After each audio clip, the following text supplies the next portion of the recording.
All right, first video on the new channel here. Righteous Gaming joined by Pierre after his top 8 Battle Hardened Hartford results on Kassai. How you doing, Pierre? I'm doing good. I'm doing good. Good weekend. It was fun. Nice. All right. So, before we get into like the deck and all the ins and outs about that, let's talk a little bit about ourselves because it's first video on the channel, and people probably want to know a little bit about the people hosting and why they know anything about anything. So, Pierre, what's your like competitive history like? How have you been doing up until Hartford, and then obviously this is probably your biggest stop, right? Yeah. So I've been consistently winning tier two events like RTNs and ProQuests.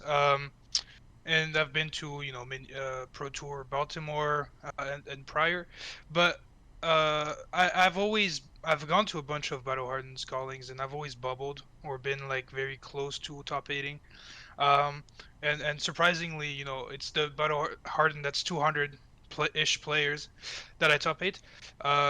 So it's a good feeling. I feel good about the list. I feel good about where I'm going in the future. I'm excited. Yeah. And then a little bit about myself.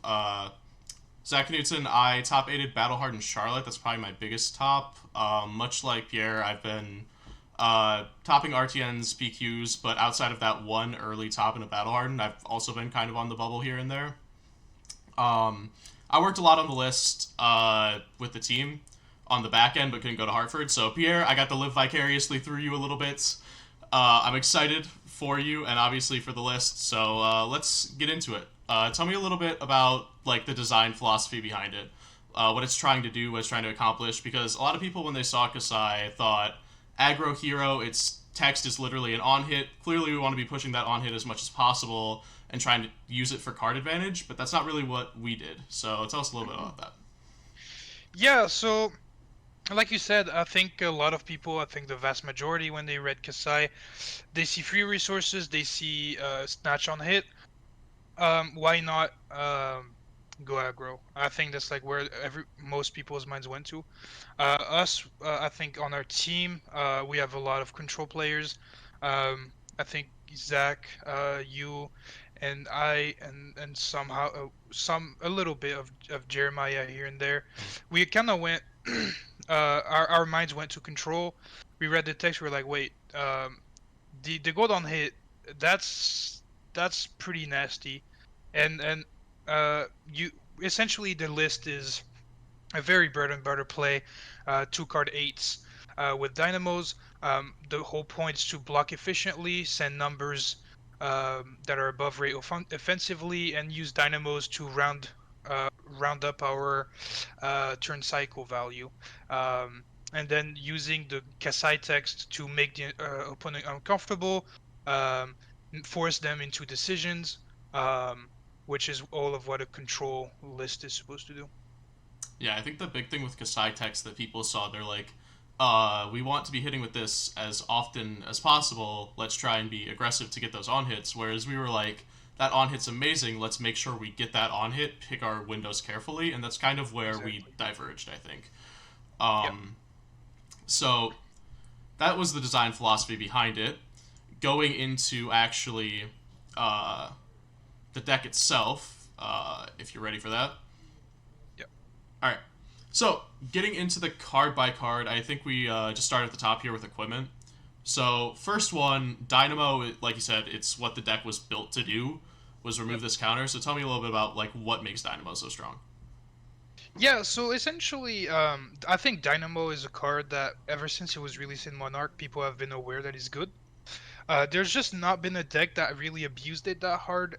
That was actually strong. There was Hatchets, Dory, there was Bolton, Sabers Bolton at one point, also Hatchets Bolton, but there was no deck that would truly abused it. Even with Blade Runner coming in Everfest, I believe, like no deck really used it main. And I think as soon as we kind of honed in on Control Kasai, it just made sense to include Dynamo. I mean, we're slowing the game down a lot, right? We're being very defensive, having the most value defensively, offensively, picking our spots. the game becomes slow by default, and then we can really abuse the value of dynamos by swinging two swords each turn. Yeah, I mean, when you have a game that you're trying to make last like 15, 20 turns, and you can remove Dynamo counter on like 12 of them, well, now you started at 52 life, right? It's just insane in that way. Like, I liken it a lot to Crown of Seeds, where it's like, here's something that's getting me like one value every turn. Obviously, this isn't exactly the same. It doesn't cycle Arsenal. It doesn't do these other things that Crown of Seeds did. Yeah, But it's yeah. still very similar in that it's just an infinite value engine that's just making it impossible to realistically interact with you and push breakpoints against you, which is just very, very strong. Yeah, yeah.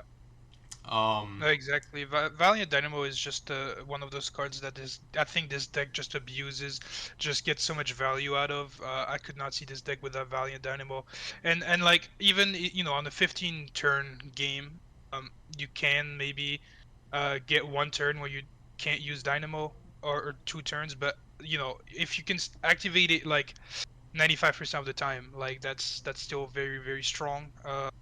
And essentially this hero is at least at 50 life in any matchup. yeah. Like, I mean, there's no matchups that we have that are over in like 3 turns. It's not like this is Yeah, not playing Fi, right? yeah, yeah, Every game is going to go long, and the longer the game goes, the more value Dynamo is going to give you. So, just yeah. very, very strong. On the topic of things that this deck is absolutely abusing, Grains of Bloodspill, absolutely abusing that one. So what's Yeah, that yeah. doing for the deck? Yeah, actually it's interesting. So for whoever don't know, I talked about this deck in Iophilia.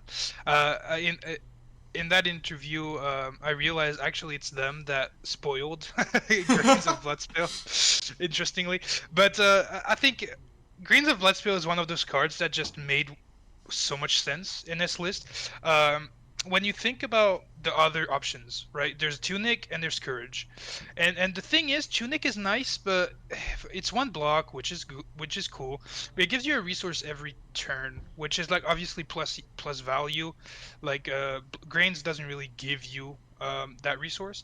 However, what Grains does is it smooths out your turn cycles, and it's a constant on hit.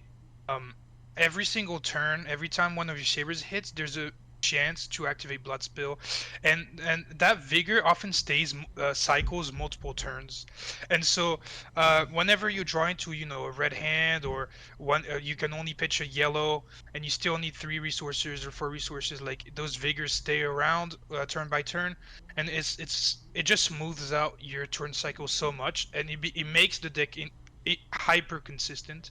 And also obviously it's absolutely cracked on defense. Like it's a 2+1 block. Just insane card, and it just made this deck that much better. Yeah, I mean, it's literally just you're sitting there um, with like an extra blue in hand or something, because like as Kassai, you're going to use Kassai text, you're going to draw a card. And Yep. sometimes you just draw into like this super dead blue that you don't want to arsenal, and you're like, okay, well now I can make 2 vigors off Grains, and I can kick that down the chain until eventually I draw all 4 reds, and it's fixed my turn. Or like you said with yellows, and then I have 1 vigor floating for the next time I draw a yellow. And Yep. it's literally just I'm not making anything, but I'm making the things that I have useful, where a lot of decks can't use that extra resource or extra card that they might get. Yeah, So yeah. it's It's the entire tournament. I went into. I think I had 3 like all red hands. mm, Um, and none of them were absolutely horrible. Like I always had 1 or 2 vigors there that really leaned out the turn cycle. Also, if you have a gold that you can spare, like using a vigor to help you pop gold is very very strong. Um, like it's just a massive card. It just cleans up your turn cycles just immensely. And I think any Kasai list, even aggro, that is not running Grains, should highly consider it. yeah, and I mean there's even some turns with this that it enables that are just absolutely insane, where it's like you play Blood on Her Hands with Go Again on both swords, and you drew off gold, so all your swords are free. You draw into something like Glint, and you just wind up making 3 vigors with it, because it's like, I don't Yep. really have any use for this right now, and Yep. now my literal next turn is just free. I can block 10 with boots and 3 Or yeah, cards, even more. and then I Right. just keep a Go Again card, and my turn is totally fine, and I'm swinging for 8. It's like the most Yep. disgusting thing ever. Yeah, So it's yeah, insane. it's just the best consistency booster that this deck could ever have. Yep. Keep going with equipment. Brave Forge Bracers. A lot of people like Courage in this slot. Why Oh, you mean Brave versus? Forge Yeah, over Courage of Blade Hold? Or not yeah. Courage, I mean, Versus. versus. Yeah. I heard some versus. Yeah. So there's two trains of thoughts. I think so. Us before Hartford, we were. I mean, I think we were already pretty convinced with Brave Forge, Yeah. but there was a little bit part of ourselves that we were still a little bit testing versus. I think Brave Forge makes sense in two ways. The first one, and we're gonna go over that again with some card choices, but the meta game was so open, and we honestly didn't quite know what to expect. So, mech was still on the table. We didn't want any like our grains to be destroyed.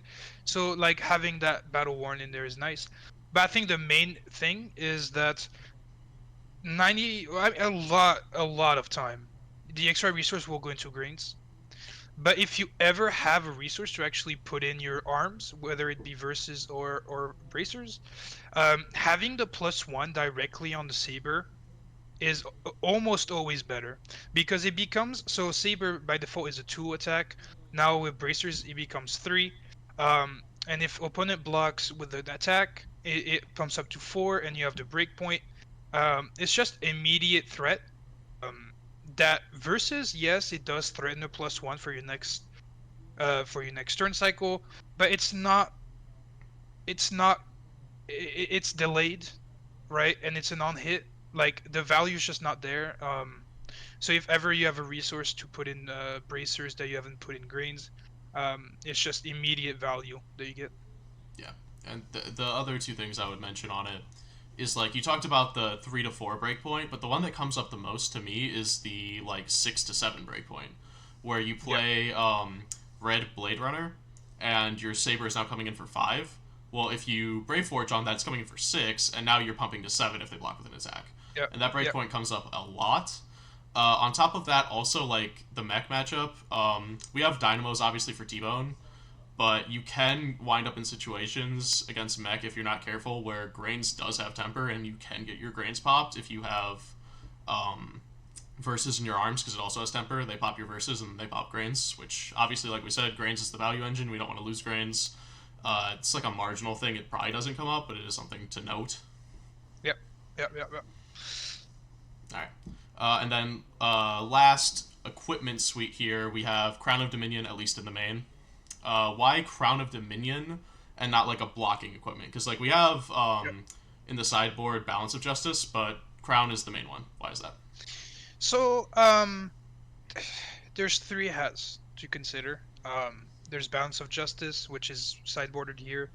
There's Crown of Providence, which I think was just the de facto headpiece, like generic headpiece, and then Crown of Dominion. So Crown of Providence is not bad. The issue is that into Guardian or any kind of CNC running hero, you don't. It doesn't help you that much. Actually, those matches will probably be like your better ones for Crown of Providence, but you always arsenal cards that help you on your next turn cycles.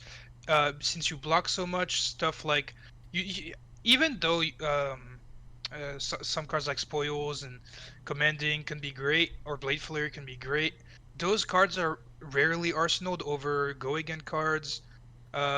So the go again cards, you almost never want them out of arsenal anyways. So Crown of Providence kind of becomes just a 2-block. And then we kind of looked at, Crown of Providence versus Crown of Dominion. Like, if we assume Crown of Providence sometimes gives us Arsenal sync effect versus the Crown of Dominion giving you a gold. We saw that in the Guardian matchup, having that one first gold is super massive. And we talk about the game plans into each hero, but essentially, like, raise an army on 2 gold is already very legit, and it's just that 1 gold to start with, and we don't lose that much defensive value since we block so much already. We have so many defensive tools. So we don't really miss the 2 block or the sync effect from Crown of Providence, and we uh, Crown of Dominion just becomes a very strong addition to the list in those more blocky matchups. Yeah, and we'll get into it more when we talk about like game Yep. plans and the card by card when we get to like raise an army and things like this, where Yep. the gold really is the win condition. But Hmm. anytime your win condition is available on a piece of equipment, it's probably pretty good because it means you Yep. start the game with your win condition, right? Yeah. You don't have to work for Exactly. it. So like Yep. just anywhere getting closer to that win condition, like Crown of Dominion is making you more consistent because it's easier to Yeah. get there, right? And one thing Um, to know, this list is, I think, one of the more, the quote unquote, more shocking things about this list is that we're not running at nearly as many yellows as the aggro versions. hmm, So that means that means two things, right? So we can activate Kassai text a little less often, so not every turn. And we need to make those count. And so when you starting with 1 gold makes you not lose value over having to activate Kasai very aggressively. Um, you can be a little more lean back and really pick your spots about when to get to threaten that gold, whether it be to snag tempo of your opponent, or if you legit have just this awesome hand and you really think even through their blocks it will hit. It's just a piece that gives you so much space, honestly. Which is weird because it's a no block, but it really does give you a lot of space, and it relieves that pressure of trying to get that first gold. yeah, absolutely. And then last piece of equipment, I mean, we briefly mentioned balance, right? It's just like it's sideboard for brute and stuff that draws. Like it's good defensive into aggro. But like Yeah, the main thing on the equipment that we haven't talked about yet is like Centauri Saber. We have two, and we have one hot streak. That might not be staying the yeah, same for very long, but that was what it was during the battle hard. So why do we have yeah, three swords, Pierre? Please tell me. yeah. So I think there's a big one of the big things is that spoiler season was very close to this event. I think just by a week or two, and we were hardcore working on the other aspects of the list, aka every other card choice. And the Sabres was just like a de facto, like, we played the old Kassai, we had to have both Sabres. I mean, we had Hot Streak because we knew it was an insane card. However, um, we kind of just registered two Sabres and one Hot Streak, and it was just something that we didn't have the time to confirm that we didn't need a second saber, and so we just had it in the list in case. I ended up not playing the two sabers at all, just one saber and one hot streak. Um, we now we're playing hot streak and saber pretty much single-handedly. We don't need the two sabers, and so yeah, I didn't even play both. Hmm. And so like we joked about it because obviously we both know like you didn't need the second saber. But why is Yeah, it that the second saber isn't good? Like let's just actually yeah, say yeah, yeah. why, right? Yeah. So yeah, when so into decks that actually have attack actions, we want to make them uncomfortable. We want to make them make decisions. This it's our philosophy about this deck. It's very control force the opponent into decisions, and hot streak is a decision point that every deck that runs attack actions has to take into account. um do they have go again in hand? Sometimes you don't, and you just hot streak and they block an attack, and that's so EV, right? But it's it's the mind game making the opponent make decisions. The upside for this deck of having go again means that you can arsenal your go again card and keep it for a further turn cycle. It's just a very strong card where the upside is better than a +1, especially since most things block 3. The +1 for Centauri is not like that meaningful, and oftentimes, it's not. You're not gonna have a pump. You know, a, you're not gonna go over their block for the first attack anyways. Mm. Yeah, that's like the main thing for me is like our deck doesn't have a lot of those front end pumps that other decks do. Like if you're on Outland Skirmish or like Lubus Or Gator, attack reactions in general. yeah, like Yeah. those front end type of ones where the first swing coming in for 5 and like pumping to 6 or to 7 or whatever because you pumped it that many times actually matters, then yeah, maybe 2 sabers is for you. Yeah. But we're not really doing much with our first attack outside of swinging for 2 anyway. So that +1 doesn't really do much for us because, like you said, everything blocks 3. Yeah, in the eventuality, so I actually had 2 warrior matchups, right? I had a Dory and a Kassai, and in the eventuality, you go into those decks that don't really have attack actions. Kassai runs Nourishing. They have these little quirky attack actions in their deck, and in case they block with their attack action on one of your sabers. Do you prefer the upside to be free go again and you can arsenal your go again card, or do you prefer um, +1? And in like 99.9% of the cases, it's free go again, and also in the end game, that's just something to note. It is a very good fatigue tool into attack action decks. Being able to convert any blue into 2 swings for 2 is very good. Um, and you just outvalue opponent like that in the end game. When you're trading 2 card hands, stuff like that. Yeah, I mean, you're trading a 2 card hand that uses no cards, right? All you did was block 2, where they had to Exactly. invest 2 cards and then also block with 2 cards. So you just Yep. wind up winning the longer fatigue matchups, absolutely. Yep. Alright, so that's it for our equipment suite. Moving into the actual main deck here, so we have some like obvious ones, like we have Blade Runners, Slice and Dice in the swing, all these things you would expect, the Go Again packages. Um, they're all just very good because they enable dynamos and things like that. Yep. But we also have some weird things in here. First thing that a lot of people had questions on was Spoils of War, Blood on Our Hands, and no other copper generation to speak of. So, Pierre, take me through a little bit the Spoils Blood on Her Hands package and why we think that's enough to necessitate 3 of each. Yeah.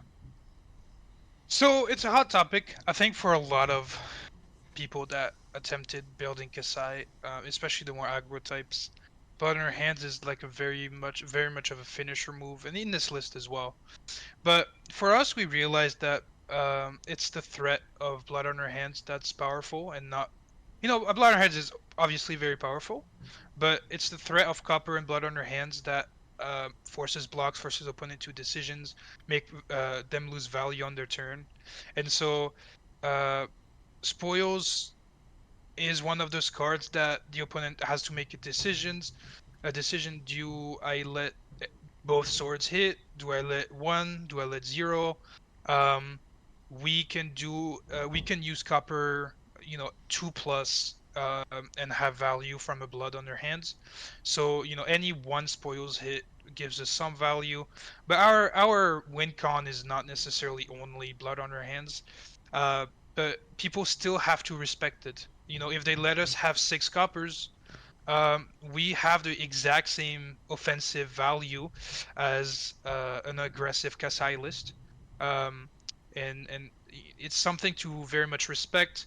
Obviously, it's a 3 of, and the issue with Outland Skirmish, I think a lot of Kassai lists are running 9. It's that the 1 copper is not enough of an upside for us. Um, since our game plan is, and that ties in with our yellow philosophy we'll go over later, but since our game plan is we have so many win cons with this deck that we prefer to get a better reds and then running 3 Outland Skirmish red and 3 yellow, and we're not going as heavily on blood on our hands. We're sort of threatening, right? We're still threatening the fact that we have blood on our hands, we have spoils, but it is not our win con. We can win in other ways. Um, It's mostly there as a decision point for the opponent. Do they let it hit? Do they not? If they do, we get insane value. If not, we're bothering their offensive turn, um, and we make them uncomfortable. Yeah, the other thing I would say on the topic of blood on your hands specifically is that a lot of people tend to like super focus on the big like 6 or 4 copper blood on your hands turns. Hmm. If you just get 2, it's totally fine. Like if you pop 2 and a gold like off a 2 card hand, you're swinging for 6, and if they block either saber that you made attack twice and have go again, then it becomes 7, and then it becomes 8. So it's Yep. like totally fine value. It's not even that bad. So like at worst, this thing is yellow hit and run in this deck because like a lot of people run like rainbow hit and run, right? But you're never playing It's hit and run better. really It's between. better than yellow Yeah, hit it's and run, exactly. right? It's just better yellow hit and run. That's why you're on 3, because you never play hit and run between your sword swings. You always play it in front just to give the go again, and the pump almost never comes up. That's why we I only have guess it in this blue. is a So this is a good segue into our yellow philosophy, right? yeah, I yeah, think yeah, that will help absolutely. a lot, like to contextualize this choice. So right now, so one of our philosophies about our yellows was that we realized that if we go very yellow heavy, we're going to have underrate cards. Most yellows for Kassai are underrate. And so we made a decision to have our yellows be one of 3 categories. The first one is, um, our finishers, our power cards like Blood on Our Hands, Raise an Army. The second one is Go Against, like Run Through and Yellow Blade Runner. And the third one is defensive cards. And we'll go over the sideboard. There's a card I know a lot of people are interested in. But here, our defensive card in main board is that's what you got, and that's what you got was a decision. It's a 3 block D-react, so it's a defensive tool. But also, it was a choice that we made because we were not 100% sure what the meta game would look like. We didn't know if we were expecting ninjas, mechs, which this card is very good against. So we weighed the odds. We don't mind blocking with yellows, and actually we prefer it. Since we want to use reds offensively, so we end up blocking with yellows a lot to feed our graveyard. So out of the 3 blocks available for Kassai, which one is either above rate or on rate, or we don't mind blocking with, and that we got works in a lot of matchups. Guardian, it's a D-react into ninjas, mechs, and in the case where it's where you block with it into a ninja or a mech, like that gives you a draw that's very good, right? So it's just one of the cards that we included because we weren't sure about the meta game. I think it's a very much a flex spot that we can go over, that we can revisit in further iterations of the list. But it did the job. It worked well for me. But yeah, it's main bordered. I think that answers that question. Yeah, yeah, absolutely. Like the yellow philosophy is just yellows are bad, so but we have to play them. So go again, things that block or things that can be a win condition. Speaking of win conditions, raise an army. We're on 3. Yeah. A lot of people are on 1 or none. So Yep. why exactly are we on 3 raise an army, Pierre? So raise an army. Okay. So it goes into our yellow philosophy again. Hmm. What yellows does Kasai actually want to run and actually play? There's not that many that are on rate or above rate. Raise an army, blood in our hands are just cards that, because it's a control list, you block a lot. Sometimes you have to block, um, you know, threatening on hits that if you have a 2 of or 1 of Raise an Army or 2 of 1 of Blood on Your Hands, you don't want to feel forced to keep that card for the end game. Generally, you're gonna pitch 1 anyways, or you're gonna have 1 late in the game. Like, if you have 3, you're a lot more. You can tolerate blocking with those power cards a lot easier. And since we block, our philosophy is to block with yellows. That's kind of how we feed our graveyard with yellows. And so whether it's raise an army or I don't know, cut the deck yellow is one I've seen recently from other Yeah. lists. Like it's just what's the difference if you block with it? And so we prefer to just have three of our win cons in the deck, and it worked well. I mostly block with my yellows, and in the case where you pitch it, raise an army, blood in our hands are very powerful late game. So if you pitch a yellow, you pitch that card. It's a lot better than pitching a random react. Yeah, I agree.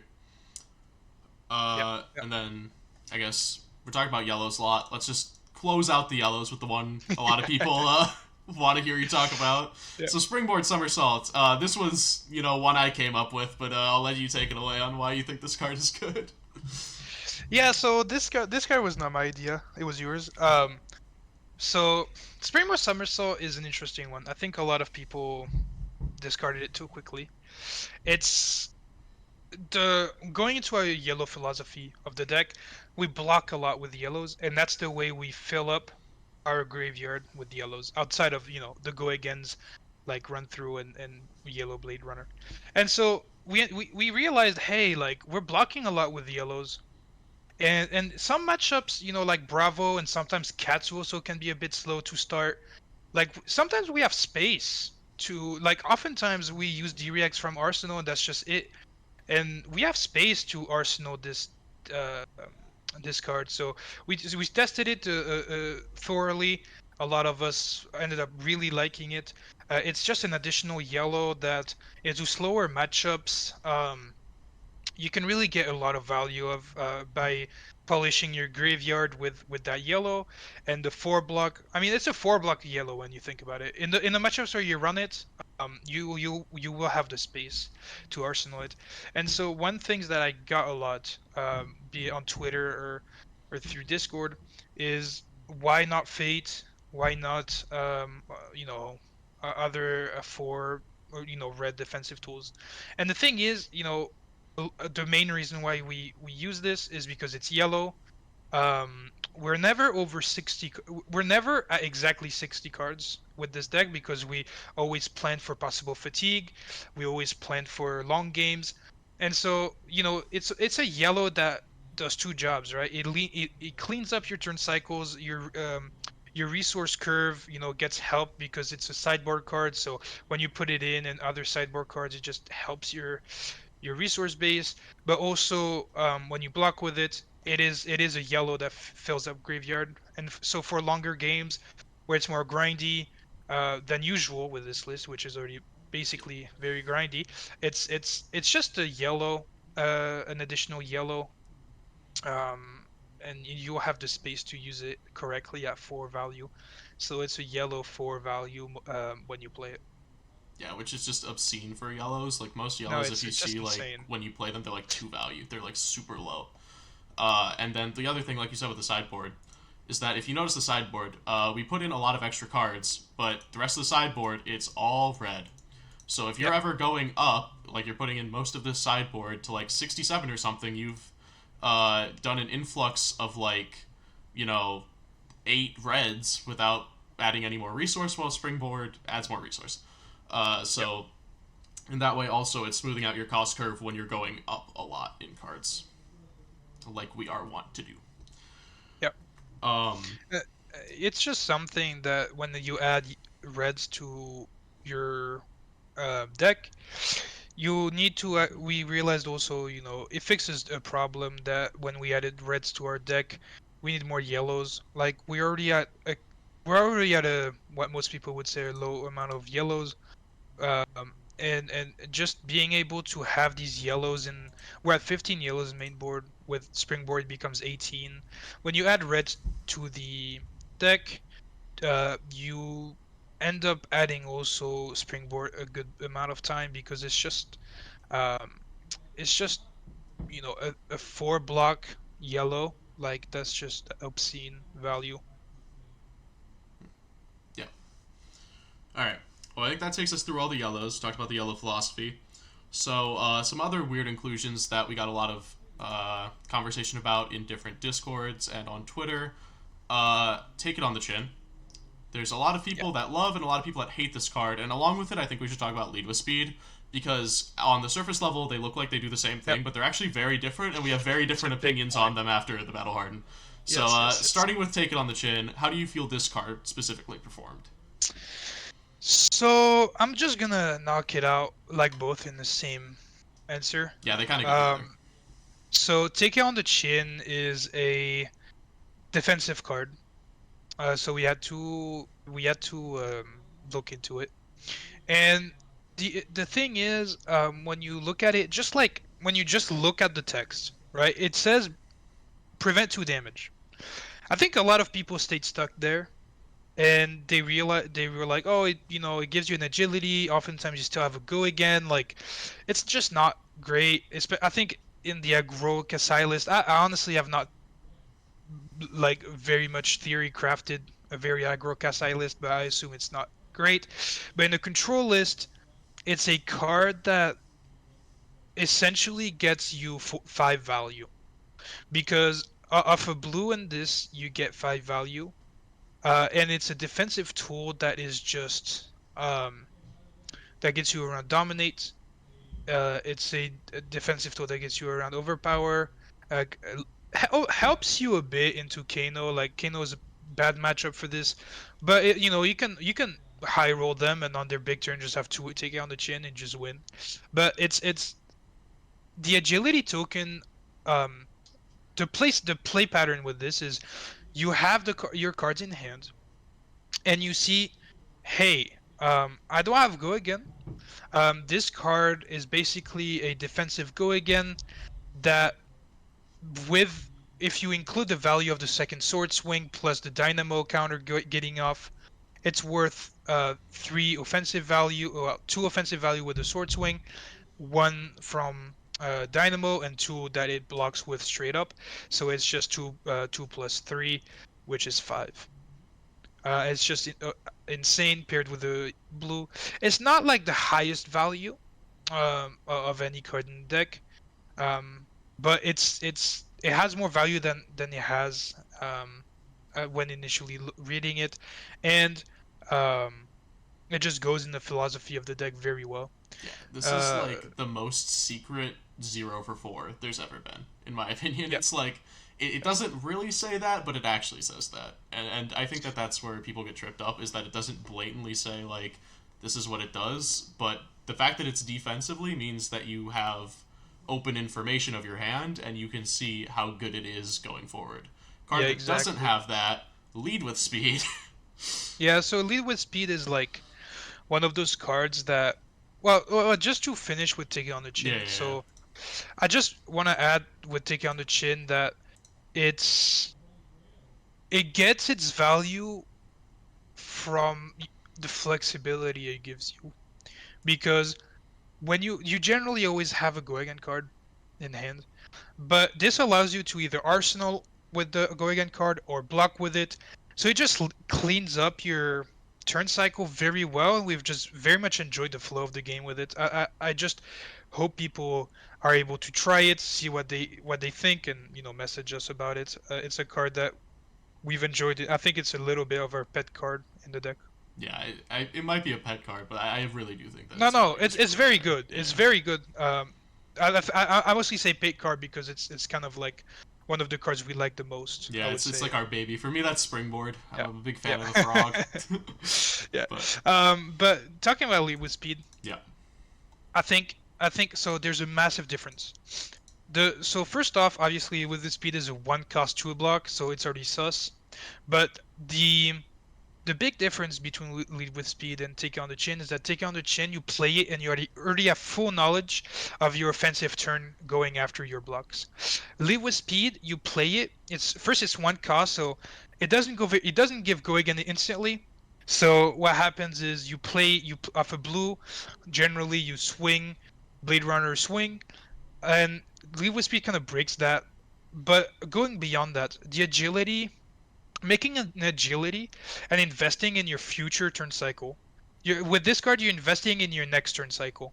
Sometimes it's good. It had some moments in Hartford where it was good, but I think overall it underperformed. It just made my hand a little bit too clunky with the 2 block. You always want to be able to block with your, especially your pre-pumps, I think, and because they kind of get you out of that play pattern of swing, Blade Runner swing.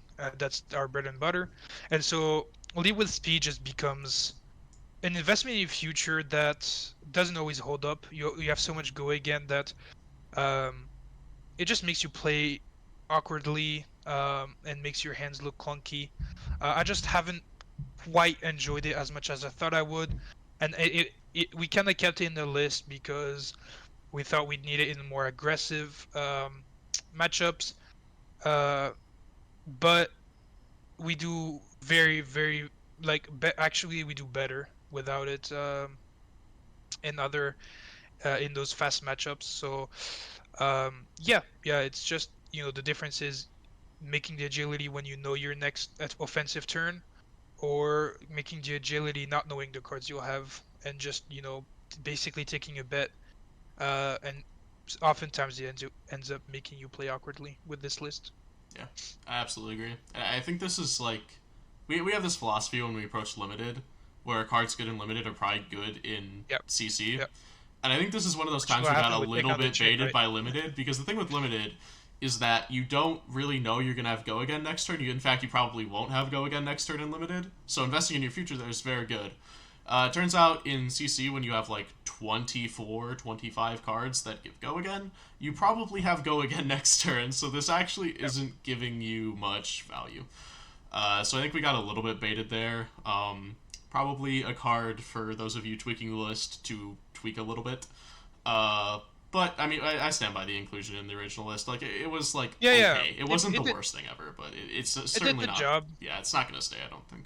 And also, I think so. One of the things that I want to say is that this list is not perfect by any means. Absolutely. And I think this list and what we're showing you guys, I mean, it performed well, sure, but it's also a list that we think can be updated, made better. But we want to show you mainly the archetype of Kassai that we came up with, that we found, and I'm sure other people have probably had similar thoughts, but that the list, the numbers of cards, the ratios, the specific cards don't really aren't perfect, but Lead with Speed is one of those cards that just didn't quite work out for us. Yeah, absolutely. I mean, I think in general, it's like it's a week one list, right? So yeah, it's one of those things where there just simply was not enough time to fix everything about it. And some things leak through. Along the topic of that, things we think can be improved are blues. Yep. They aren't phenomenal. There's a few that we're really happy with and a few that we aren't. Yep. On the topic of blues, let's start with Heart of Findle, because a lot of people, when they see this list, they're like, okay, there's Heart of Findle in it. That's either really cool or really sucks because I can't afford Heart of Findle. So how necessary do you think Heart of Findle is to play the deck, and what is its use? Would you replace it? Thoughts? So Heart of Findle. So I was an Icelander player for a long time, as you know, Zach, and I think I've said this to a lot of people.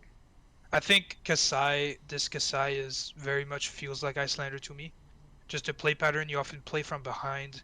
You outvalue your opponent on turn cycles. It's just very Icelander-ish to me. And Heart of Findle just felt like a good include for two reasons.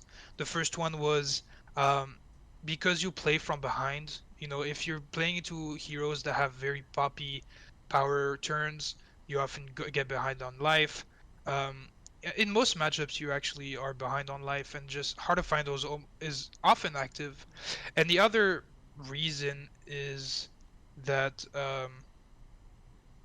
it's a card that you always have to consider for fatigue, and one of the win conditions for this list is to fatigue. Actually, I won my Katsu game. I think round 2 or 3 of, I think 2 of the Battle Horn. I actually fatigued him. I ran him out of threats, and Heart of Findle, I think I used it like 2 times or 3 times, and it was just insane value. To get around Kodachi clock, outvalue him on turn by turn.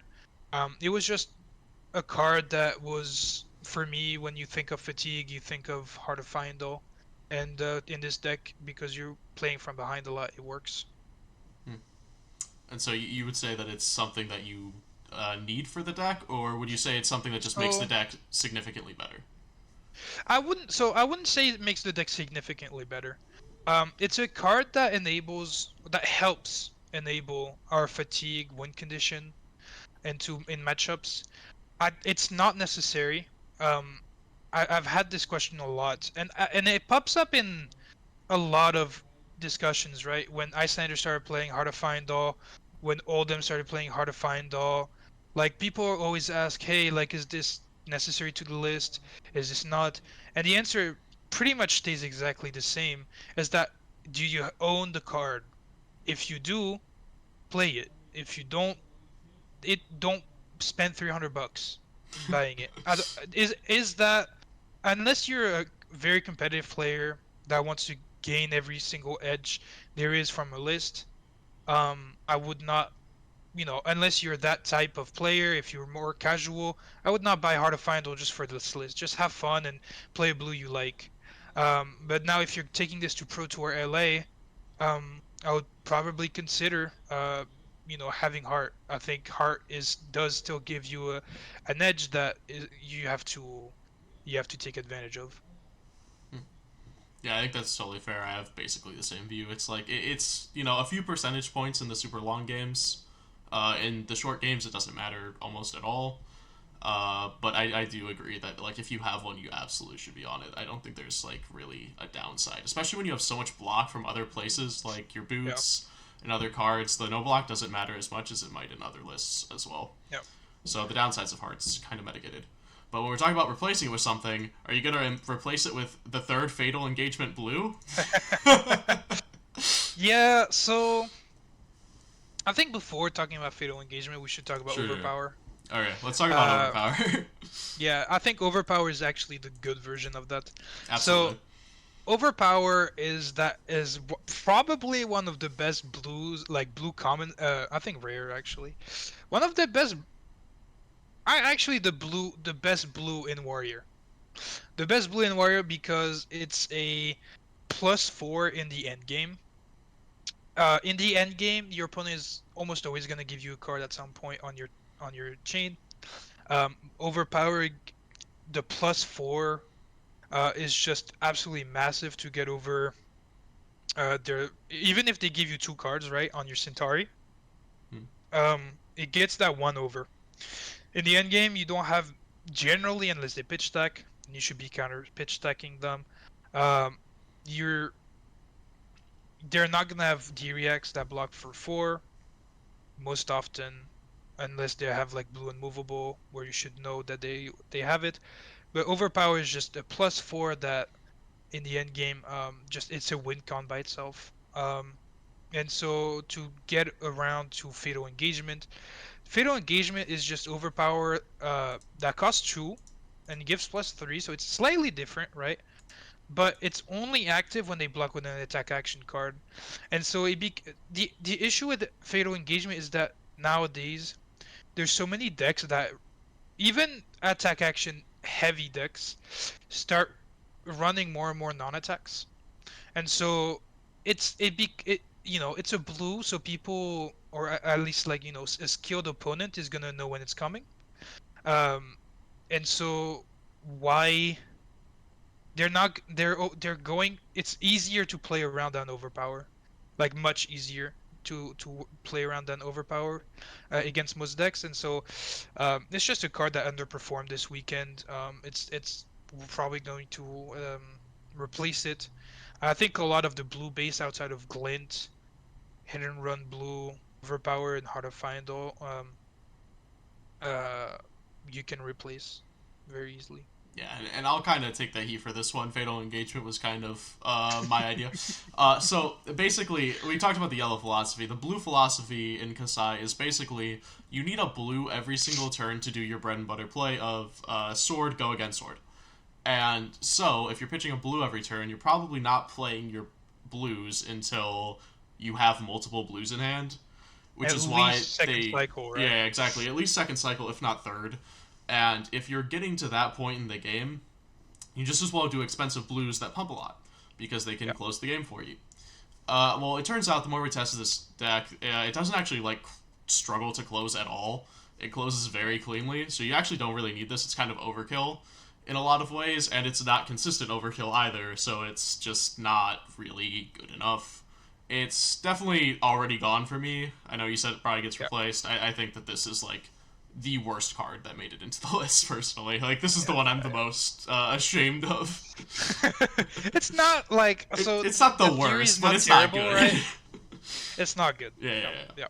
And the thing is, I think also Overpower is like the +4 is so massive. Yeah, it's so much better because than plus even if Fatal Engagement just gave +3, like it'd be a good card if it didn't have the attack action card condition.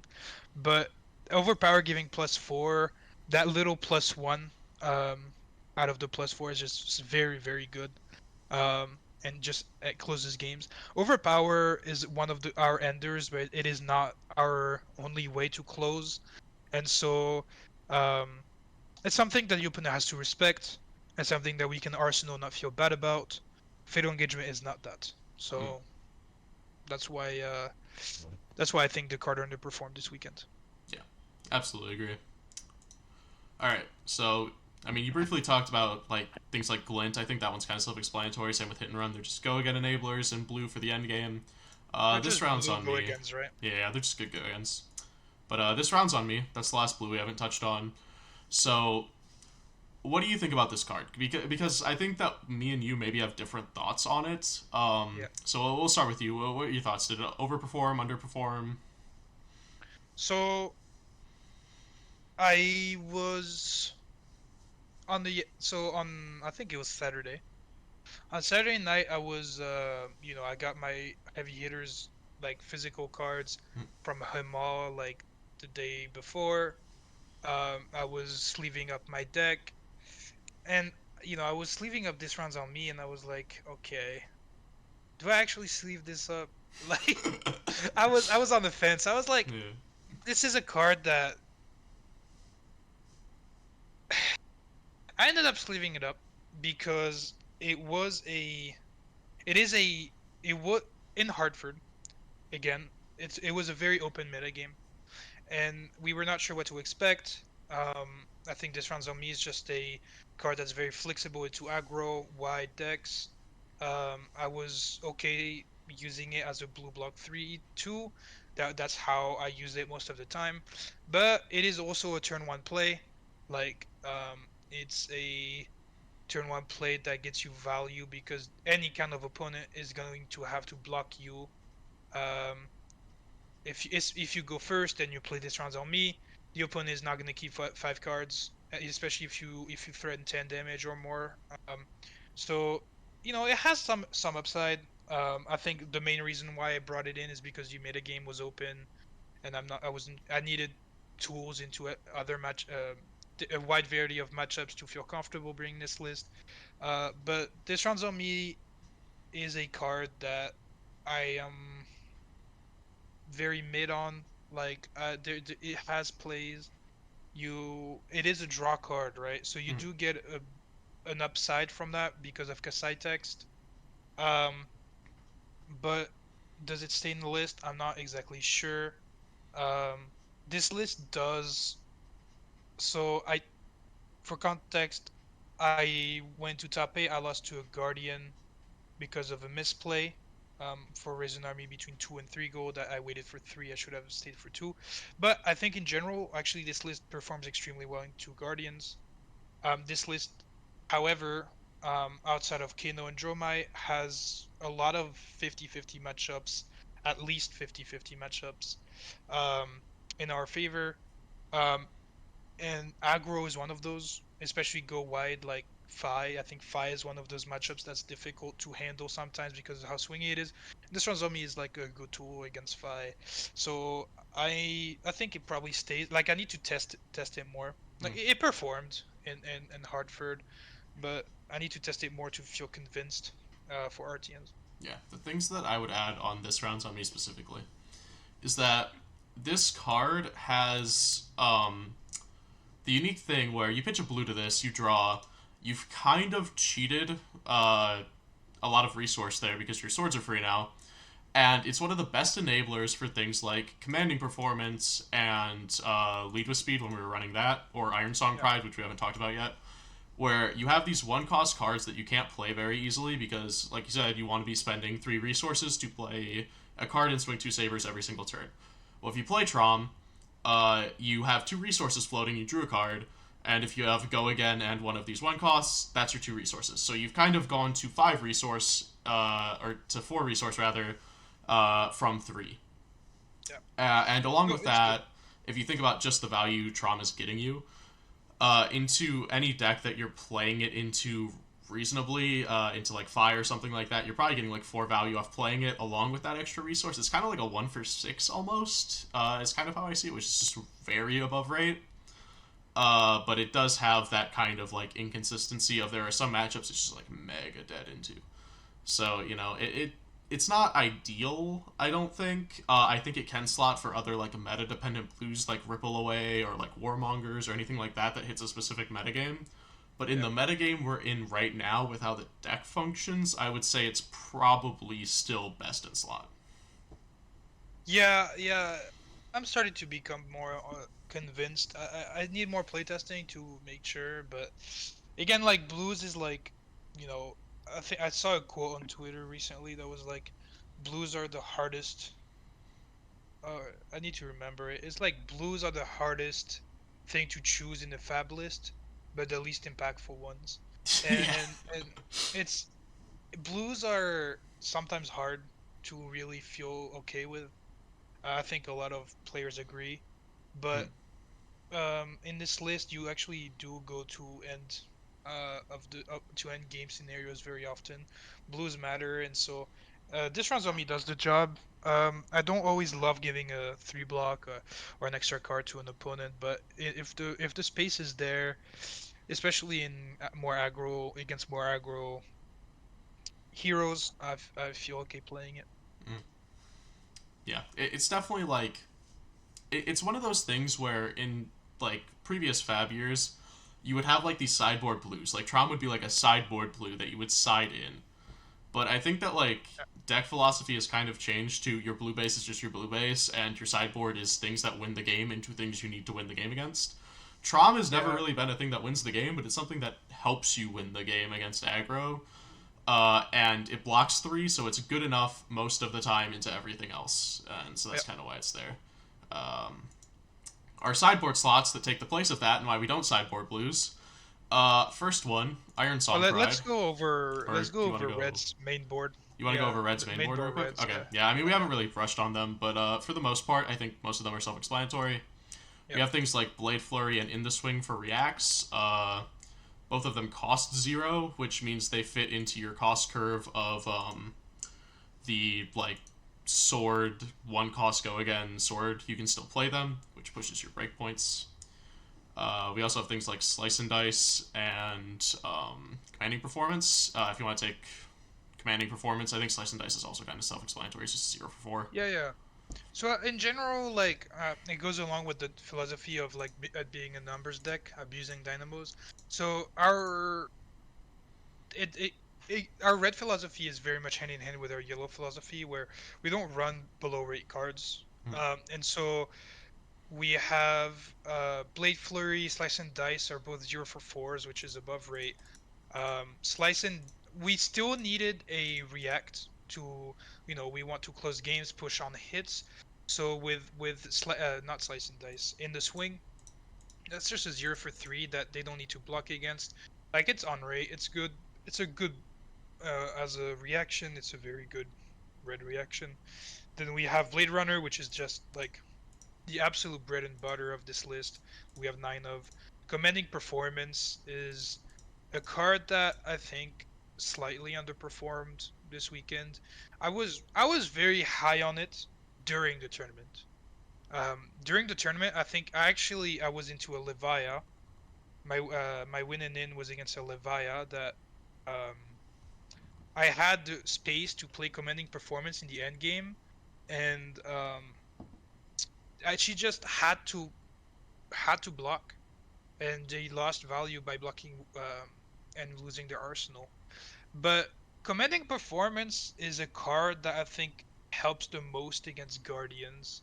Guardians are very blocky decks, and it makes you make or push on hits a little easier. And it's a card that gives a decision point to the opponent. Essentially, again, like this is control list. Control is make the opponent take decisions. Commanding Performance is one of those, same as spoils. Are you gonna block this turn or not? And a lot of time with Commanding Performance, this effect can be played around. Like I think it's a very good card when it works. The ceiling is insane. The floor is just a 1 for 3 that just doesn't do that much. Mm. And so it's just a slot that I think is gonna be kind of inspected, and has been inspected since last weekend. It did the job. It did the job. It's a good card. Does it say 3 of? Does it go to 2 to 1? Does one of them go in sideboard? I'm not sure.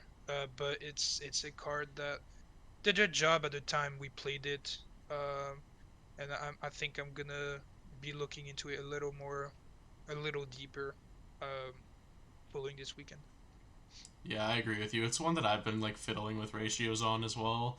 It's like it's one of those cards where if you have it and you have a vigor, it feels great because you can get this, you can give go again, you can do all these things. But if you have this without a vigor, you have this awkward situation where you're like, okay, I'm gonna play this, I'm gonna like activate Kassai or something, I'm gonna play Hot Streak, and then if they have any D-react or they just give you equipment, it just doesn't get go again. Which if they give you equipment, great, because you want to be chewing equipment. That's one thing this does very very well is it chews equipment. But what it doesn't do very well is eat a D-react and instantly end your turn. Yeah. That's not great. So I don't know. I don't know if 3 is the right number either. It's very okay. The thing It's is with this list, it's hard to evaluate cards yes, because you block so much that oftentimes when you see Commanding Performance, you're like, okay, fine, I'll block with it. yeah, Like exactly. I think this is the pre-pumps most like blocked this. card. No, yeah, it's one of the cards that you block the most with. I think like pre-pumps in general, like they're just like gravy on top of Mm, your general play style of swing, Blade Runner swing. And so like any kind of pre-pumps are going to be a little inspected, a little more uh, dubiously considered. But on one hand, it's very good. Like I think pre-pumps are necessary in this list to present decision points. Um, does Commanding Performance stay at 3? I'm not so sure. Um, but we'll have a probably with we're gonna have a deck tech after RTNs to discuss our RTNs changes about this list, and mm, we'll see what we end up doing. yeah, absolutely. So that's the Reds. Like I said, most of them pretty self-explanatory. We touched on them. Sideboard things we haven't touched on. So I mean, we can start on any of these. All of them are kind of strange in their own ways.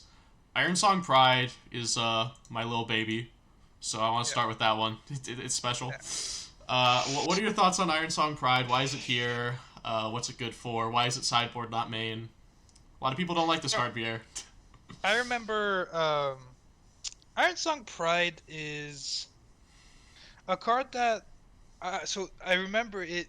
I was playing Kassai on our team's Discord, and you were playing, I think, either on another table or something, and I was done with my game, and like go over to you, and you're just playing Iron Song Pride. I was like, hey, like how's the card doing? Like I was feeling good about uh like I haven't tested it, but I was thinking of that card, and you were just like, yeah, it's very good. Like we were trying to look for a card that melts Guardian armor essentially, Mm, and that Iron Song Pride just did the job. Like the entire point is that Iron Song Pride stays whether the first or second swing hits.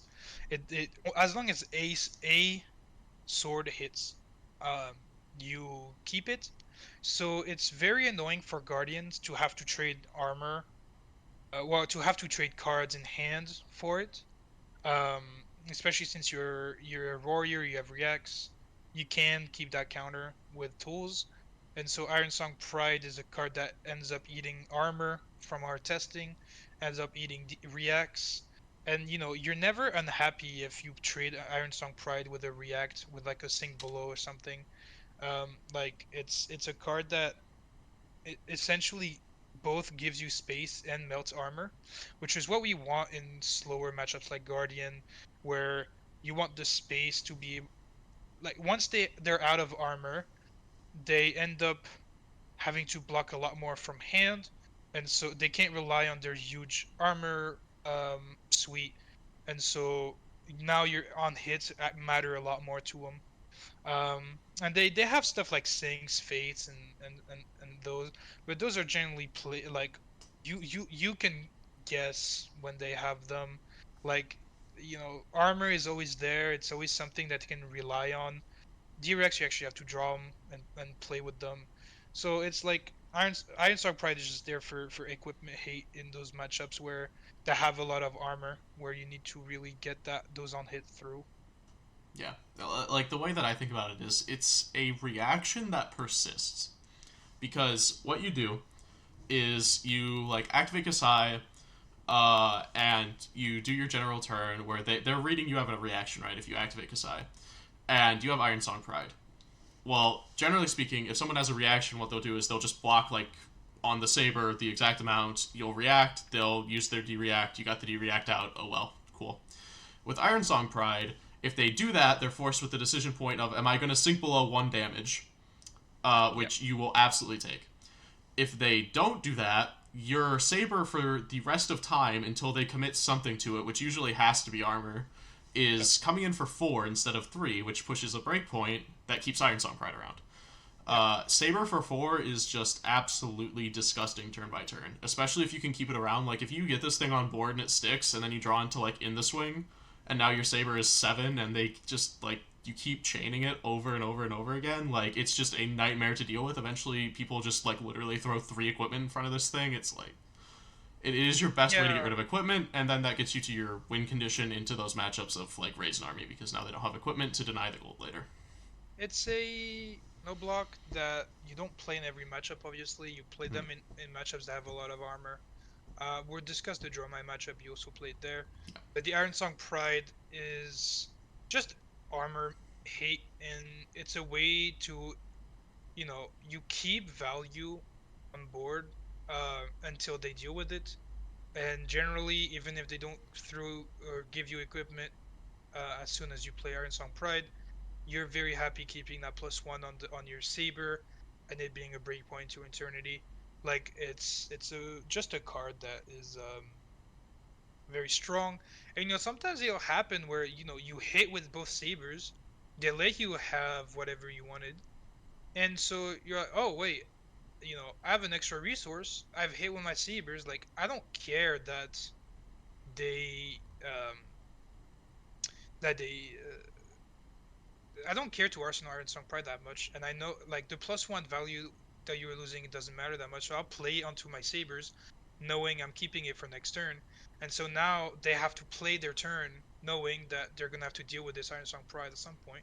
Like it's just a value that stays between turn cycles that the opponent has to deal with. It's a very control-minded include that makes the opponent think and um, take decisions.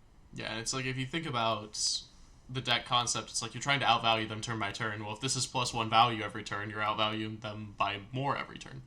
So it's just a very consistent, like, turn by turn, we're just doing more than you, and it enables us to do more even better. So, like, you might think of it as one more in that way, but it really does just eat equipment for dinner, and that's really what you want in a sideboard piece for Guardian as a warrior. Yep. I think that card single-handedly made Guardian a good matchup, honestly. Yeah. I think so too. Like it went a long way to solving that matchup because it started off like kind of rocky, but I think this helped a lot. This and Hot Streak, I think, were the two like that really this cracked. And Hot Streak, and to some extent Somersault as well. Yeah, but that just goes without saying. Okay. The other two sideboard cards we have here, which I mean they're not necessarily sideboard, right? Like the main board here is just 55. Nourishing Emptiness is at 2.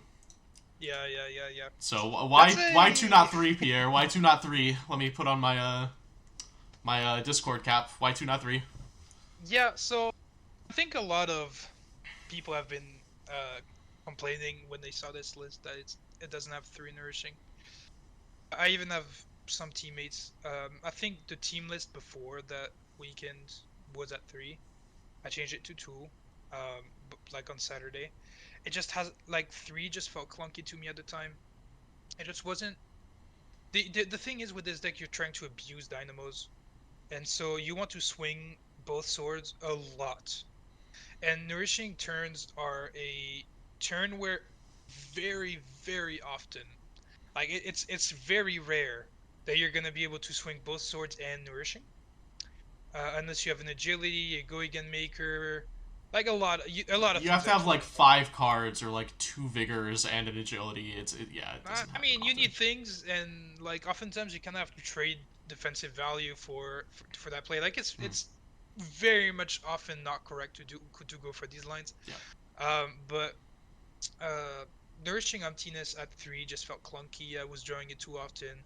A hand with 2 nourishings in it might lose you a game, to be fully honest. Especially in the end game where you want to. The thing is, I've enjoyed 2 ofs in my lists because I'm able to.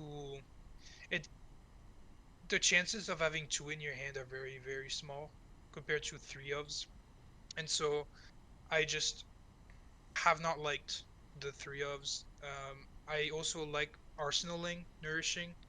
Um, to whenever I don't have the space or I don't have a go again, I can kind of block out, just send nourishing on my turn, and it's completely fine.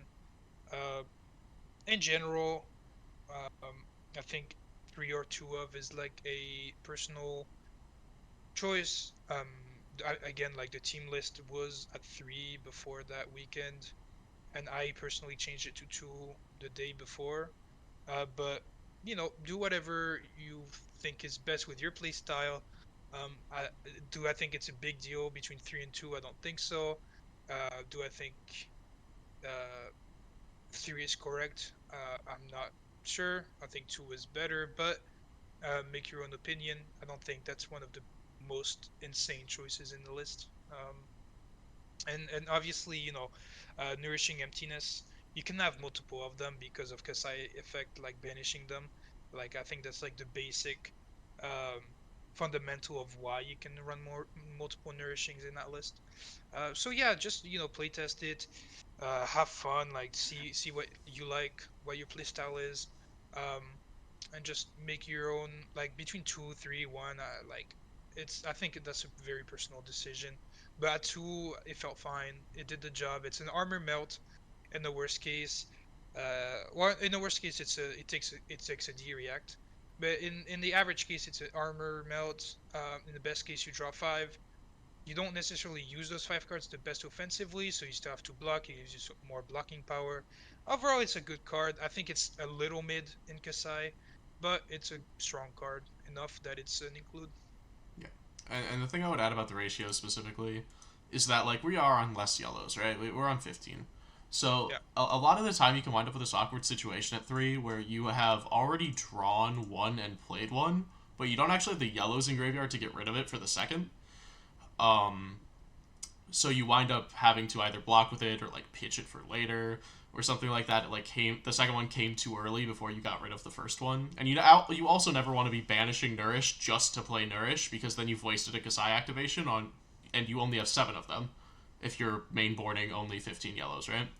So you have that awkward situation, and then you also have the awkward situation of like CNC. A lot of people see this card and they think it's like just a popper for Dromai or something. No, it's actually played in a lot of matchups. Like you play it against Brute, you play it against Ninja, anything that there's like actual arsenals you need to disrupt. It goes into the list over like some of the pre-pumps generally, like Lead with Speed or Commanding Performance, something like that. So if you wind up seeing CNC before Nourish, it also leads to this awkward situation where you don't have enough yellows to really get rid of the CNCs and the Nourishes and all of that to enable Nourish again. So I do agree with you that like Nourish It 2 is kind of like a really valid because of that awkward ratio thing, which maybe you can fiddle with yellow counts in your own lists and make it Yeah. more amenable to 3. But I actually have kind of come around on 2 probably being correct for those reasons. Yeah, and we can actually talk about CNC and whites and include.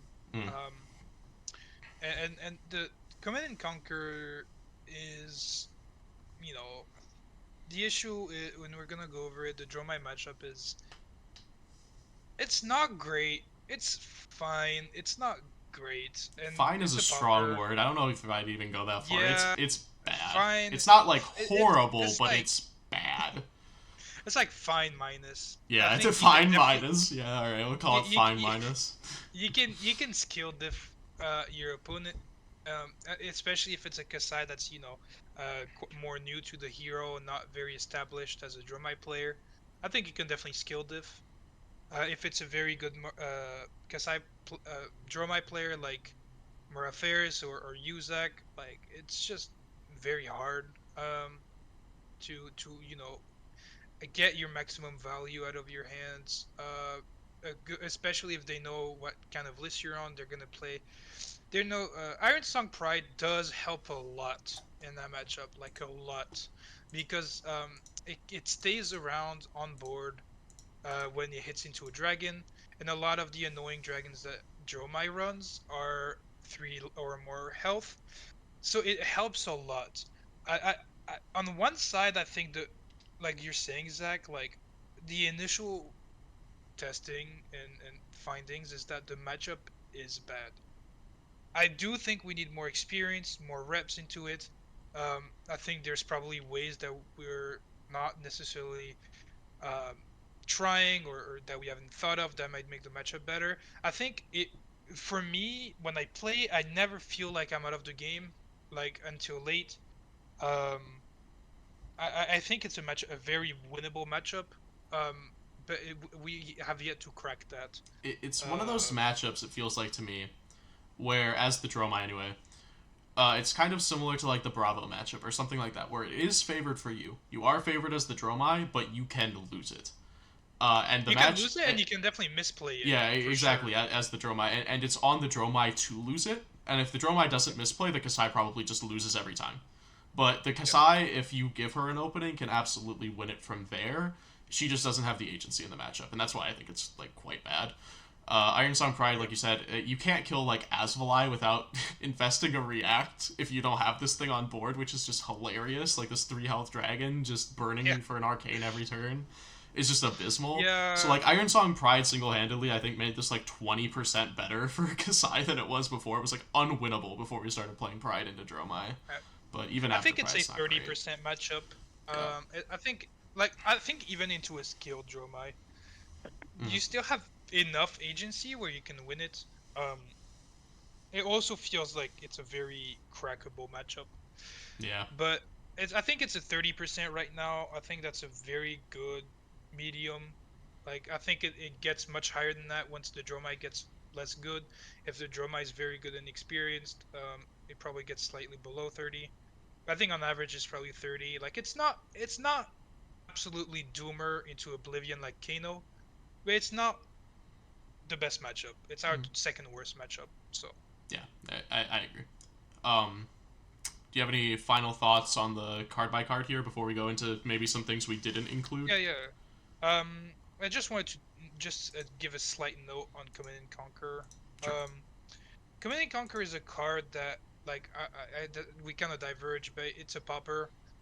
For Dromai and Prism, I think our Prism matchup is very good, so we don't really need it because Violent Dynamo just gives you the breakpoint into absolute infinity. But Command and Conquer is a card that is also brute hate. Um, Obviously, going into Hartford, we knew that brutes would be absolutely giga busted. Um, like KO, we were expecting KO's Levia. We got that right. I think the vast majority of people knew that. And so, brutes like using Barrage Below from Arsenal. It's like a well-known thing. I've seen KO and Levia play from hand. But in general, I think historically they like playing it from Arsenal, and so coming on 5 card hands. So Command and Conquer is like a card that either delays their turn, or makes them have less value Blood Rush Belows, or actually if they have an attack or something else in Arsenal, it makes them lose it, because they're oftentimes brutes are not going to protect their Arsenal if it's not Blood Rush. Brutes is a strong word. I would say specifically KO, from what I've seen. So it's just a brute hate card that does the job in some other matchups and is a popper. So it's just, again, like, it's just an include. When you think of popper, you think immediately of CNC, and I think in this meta with brutes, it's correct. There might be other includes like amnesia. There's other like 6 powers that are possible includes depending on your local meta, but Go and Conquer is just like the best card to bring if the matchup spread is, or not the matchup spread, the meta game is so open. Mhm. It's just good into the field, and it was good into the top deck. That is chaos, so, or at least the deck to beat Yep. was chaos. So it's a card that you just add as a popper and as a top deck hate and field hate. The other card that we haven't talked about is obviously Sync. Like, Sync is Mhm. a 0 for 4 that is, it has a little bit of a additional. It helps you because it's very rare, unless you're playing on Talishar, it's very rare not to have Go Again in your hand. So having the Sync effect can be life saving to give you Go Again if you're just drawing poor, very very poor hands. I think I can't remember how many Go-Agans we have, but it's like in the 25s or Yeah, I think like it's like in some that of. area. Well, I'm trying to think between like the Battle Hardened list and like the current list. I think that it was like 27. I mean, I could count them. Yeah, Uh, it so was let's see. like We an have absurd number. 9, 12. Blood on our hands and take it on the chin also kind of counts. That's 18. Run through is 21. Glint is 24. Hit and run is 27. 27 and then lead with Yeah, and speeds. then lead with speeds as So well. between 27 and 29, right? Like it's just an absurd number of Go-Agans. But if you don't draw into him, like Sync is just, it's a 0 for 4 defensively. Direct, you have to include it in this list. But it also does the job. Like, actually fixing your hand does have importance sometimes. Mm. And then also Balance of Justice.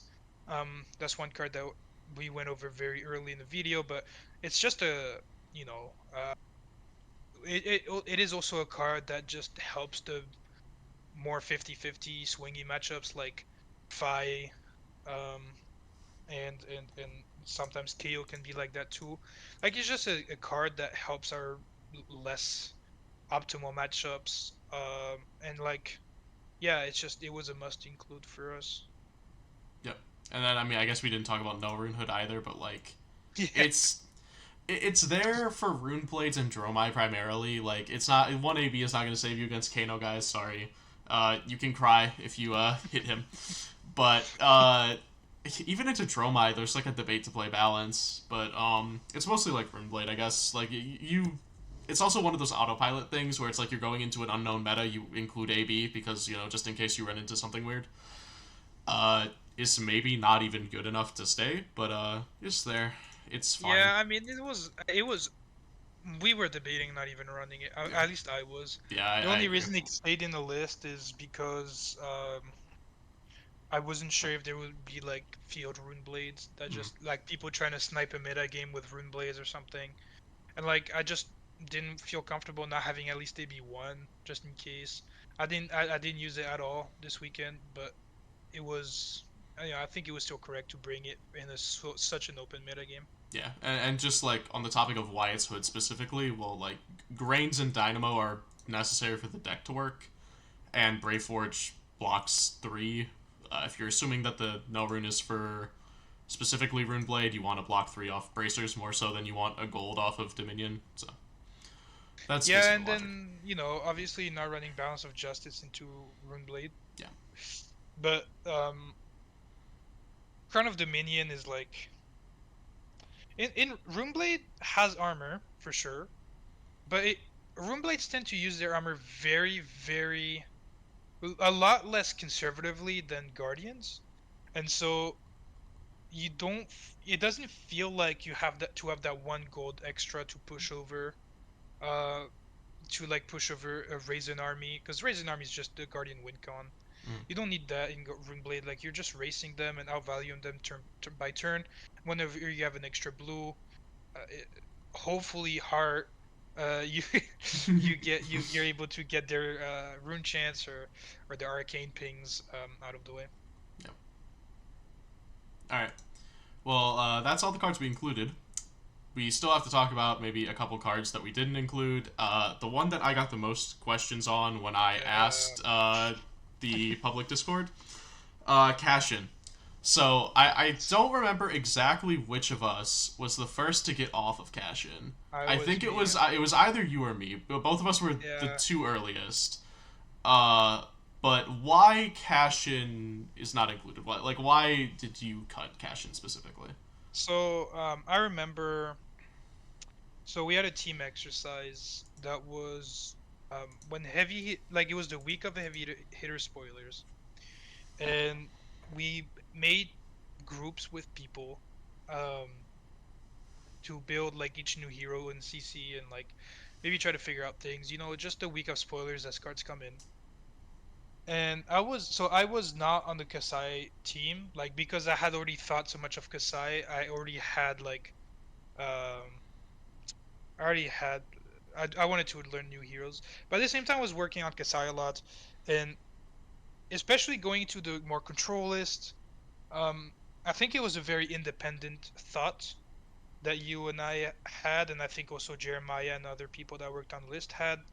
Um, it's a control list. So when you read Kassai text, right? Like Cash In fits exactly the puzzle piece at face value. Yeah. Like it draws, so you get value off the draw. It also is a yellow, uh, which you want yellows that are on rate or above rate, or that are not below rate at least in Kassai. So it's just something that seems to fit the bill. In the aggro list, I think it might be correct. However, it is a 2 block, so already it's sus. In a list that wants to block with yellows, and it would be okay with blocking with yellows, it's the 2 block is suspicious. And then you have the fact that it draws you 2 cards. First off, he uses gold, the gold that can be very useful for a Raisin Army Wincon, or to smooth out a further turn cycle. And the issue is the upside might not be there because of how the list is made. You still have a lot of yellows and blues. I think we're at like in total. I think this list had 34 yellow blue combined. Like 33. And if you have Springboard, it's 36. Yeah. So it's just like a list that, like, how many cards do you legitimately think you're gonna get value out of off a draw on Cash In? Like, I think what's attractive about Cash In is when you use it in the end game of a 1 card hand, a 2 card hand, then you can card advantage your opponent. But in this list, it never felt good when we tested it. We tested it for like a day or two, and then we were so unconvinced by the card. I think it was just cut simultaneously between you guys, the Kassai team, and me. And then when you guys presented your list, I was like, yeah, Cash In is super bait. Like, I have the exact same independent thought. So yeah, I think everyone was just on the same page about this. Um, it's just not a card where your draws are that exciting. The 2 block makes the card a little bit awkward, and you don't want to really use your copper for that. And the gold can be a lot better in either downstream, like at further turn cycles, or uh, it can be more useful for Raisin Army Wincon. It just didn't quite feel right. Yeah, the thing that I would add that a lot of people, or at least that we didn't mention, and a lot of people on aggro Kassai might not understand is that this deck cannot play 5 card hands well, like, at all. Exactly. It does not really play them It in a can, lot of ways. Like, right? it can't. But Like, the only ones that it can play are, like, if you drew into exactly Slice and Dice or, like, a 0 cost reaction or something like this. Generally, you're drawing into, like, extra Go Again or something like that, yeah, where it doesn't actually do anything. The best it does is pitch to Grains if you hit. And yeah, you just wind up with this awkward situation where you sometimes just wind up IP3ing yourself because you drew these 2 cards off cash and you can't use, and then you Arsenal one and just keep the other in hand. So it's it wasn't great. Like, you can also draw into a defensive tool. Like, this deck is on like 12 D reacts. You draw 2 D reacts off cash in, and you're like, okay, where do I go from here?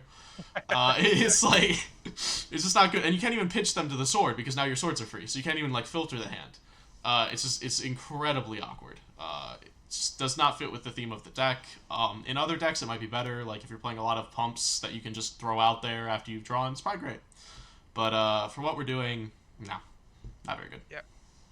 Um, Yeah, it's just, and I think also the difference between Gorg Tome and Cash In, right? Because I think it's important to tell the difference. Cash In does block, Gorg Tome does not. However, Gorg Tome is a completely fine 1 card hand or 2 card hand, because the draw gives you you're literally not sinking any resources playing Gorg Tome. You're just playing that card, and if it gives you 2 free resource, you're drawing into something, right? So it's especially in any time in the game, it's just a plus EV play that you're not sinking any. That doesn't have an opportunity cost. It doesn't cost 1 gold or 4 copper or 2 blues. It's just a 1 card play.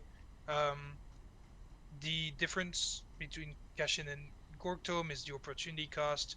Uh, and then, if Cashin block 3, maybe, honestly, maybe.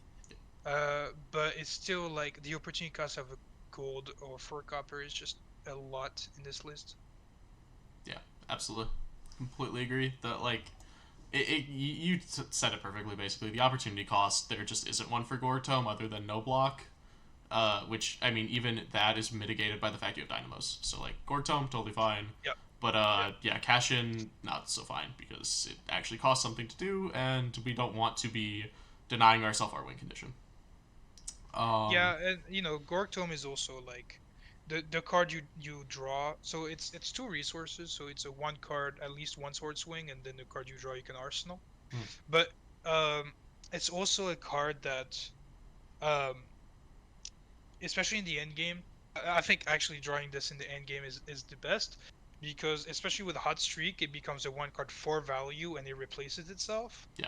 So it's just an insane card, that I think works in both the aggro and the control version.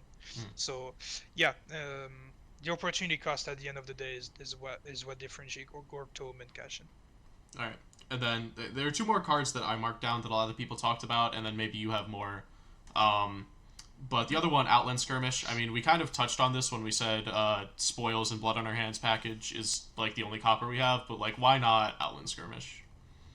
Yeah, so Outland Skirmish is a card that's always been kind of, I think, always a little bit of a consideration. I mean the red one. Mm. The yellow and blue are just don't fit the ideology and the philosophy of the list.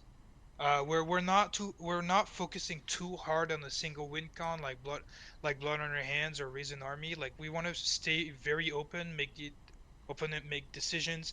Does it force an on hit? Yes. I don't think the on hit is that powerful. It's also a 1 card 3, which is okay for red, but it doesn't really fit with the play pattern of swing, Blade Runner swing, possible react. Like, the 1 copper is not that useful. Generally, in general, you're gonna want to use copper in tools, which Spoils does very well, and it's just the threat of copper. Spoils, it's the entire turn that they have to be careful of. With Outland Skirmish, it's just 1 copper, and one of the sword swing hits and the other one doesn't threaten anything. So there's a massive difference in like the threat power of those two cards, and I just don't think the like it's also about opportunity cost in this one, right? Like what red would we take out for Outland Skirmish, and I'm not sure. And then the yellow one is just the value is not there. It's a below rate card and it doesn't fit our yellow philosophy. And then the blue is like I think possible. Like I don't think we've actually tested it. It's possible. I don't see what it would replace, I but it's possible. Yeah, I mean, I think that there are other blues that we aren't playing that are probably better than it already. Like a lot of Yeah. people talked about precision press. That was like the other one I had marked down. Yeah, yeah, yeah. Was precision press as a blue, which is in my opinion, totally fine. It's go again on a blue that maybe has some upside in the end game if they still have equipment. I think that's probably better than Outland Skirmish blue. I think that Yeah. anything that's face up with one value in the end game is probably not quite where you want to be. Um, because like at best it's making what saber for 4 is your threat. That's still like, I mean, I guess it threatens 2 cards, but it's like you could just do that with like Iron Song response or something, right? Where it's not face up. Yeah. So I think it's important to when looking at this list, it's tighter than people would first look at it. Mm. Uh, People that first look at it, why do you not have this card, this card, this card? It's actually quite tight. The reds are all at least above rate or make you above rate with dynamos. Um, the go against just can't get out. Maybe the ratios change a little bit, but the go against is just too important for the list to function. Uh, the blues is honestly like a work in progress, like even now. Um, the yellows are tight because we don't want to run more. Like any new yellows that we run, like basically like that's all you got is is like the flex spot. Maybe like I mean maybe in the future we realize oh hey maybe we don't need 3 blood on our hands, but I feel like that's very low chances. Like I like being able to block with my win cons and feel okay about it. Mm. So yeah, it's just like the list is tight. There's a lot of things working together. Um, Outland Skirmish, those other yellow suggestions, just I don't see what they would replace. Like a lot of the reacts, yeah, like yellow reacts don't fit in the list very well. Um, like it's also about the philosophy of the list overall, right? Like we've received a lot of message saying, hey, like why do you not try the XYZ card? That people have been playing in Agro Kassai, but it just doesn't fit with the philosophy of the control Kassai list. So, Mm. um, yeah, I think Outland Skirmish is one of those. Um, yeah, I think that's all the ones that I had marked off that people specifically had asked me about. I don't know if you have any other cards you want to touch on that you're like, people have been asking about this. This is your platform, right? So. Yeah, I had a lot. I think we've touched on a good bit of them. Mm. Precision Press is one of them. I think Precision Press is like fine. It's a go again. A blue, like it's runnable. And it's like armor melt, but it's a blue, so it's like, is it really armor melt at that point? It's to be determined. I think we're testing it currently. Um, there's also like Engage Swiftblade. I think is the card like block with. Oh, it's the thing that gives like hot Yeah, streak it's like the hot text. Yeah. hot streak text, +3 and the hot streak text. Like that one, I was like, um, it just doesn't fit with the list. Like you run hot streak all the time. Maybe that person was thinking we're running both sabers Yeah, it all the time, seems to but me like if you wanted something like that, you would play like Warrior's Valor, right? Because then you're yeah, swinging with Hot Streak, you're threatening go again in 2 ways instead of in one yeah. way. Is maybe a better version of that, and even that is kind of like maybe. Warrior's Valor Um, is a card that we've looked at. yeah, I can't really say like whether I'm like 100% on board or not. I mean, it's like a card that people can consider upgrading the list with or like changing it to their flavor. mm, I mean, I'm not gonna leak anything from like our team results, but like there's cards that we already have in the pipeline that upgrade this list. Like this list is not perfect at all. It's not meant to be. It was a week one list like 2 weeks after the first spoilers. So like there's definitely upgrades. Like ratios are gonna move. Um, you can very much adapt it to your playstyle. But it is like the archetype is control. Like, and I think in this deck tech we go over a lot of like the philosophy of the list, how we built it, what was our thought process when we built it, and so hopefully when you upgrade it to your local meta, to your play style, to your preferences, you can keep those pillars of like those concept pillars in mind. Yeah. Um, and so I guess like one of the things that we also wanted to go over is like the game plans. Mm. And so on one hand we have I think you know um, there's game plans that are harder to execute than others. But I think one of them that is polarizing for Kassai in general is Guardian. I think Guardian for aggro Kassai is just not good. For control Kassai, like I said, I lost in top 8 to Ed Knight, a very good Bravo player. I think Knight, like Nighttime TCG or something like that on YouTube. Quite known player on card, guys. He was very strong, a very good Bravo player.